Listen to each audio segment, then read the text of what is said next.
কামমালিনী বশীকরণ। এই প্রয়োগটা করলেই চুটকিতে হয়ে যায় বশীকরণ। আমার আজকের ভিডিওটা তাদের জন্য নয় যাদের রিলেশনশিপটা খারাপ হয়ে গেছে। আমার আজকের ভিডিওটা বিশেষ করে তাদের জন্য যাদের রিলেশনশিপটা এখনো খুব ভালো আছে বা বর্তমানে এমন কোনো সিচুয়েশন তৈরি হয়েছে যাতে আপনার মনে হচ্ছে যে ভবিষ্যতে আপনার রিলেশনশিপটা খারাপ হয়ে যেতে পারে বা কেটে যেতে পারে।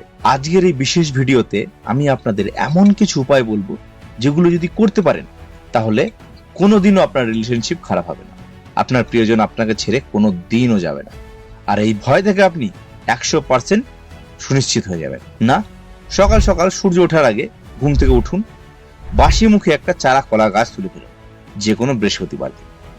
সেখান থেকে নিজের আঙুলের 4 আঙুল পরিমাণ একটা শিকড় কেটে নিন, আর ওই শিকড়ের উপরে ওম কামমালিনী সর্বজন বশঙ্করী ঠং ঠং স্বাহা, ওম কামমালিনী সর্বজন বশঙ্করী ঠং ঠং স্বাহা এই মন্ত্রে 21 বার অভিমন্ত্রিত করে পুরুষ হলে ডান হাতে আর স্ত্রী হলে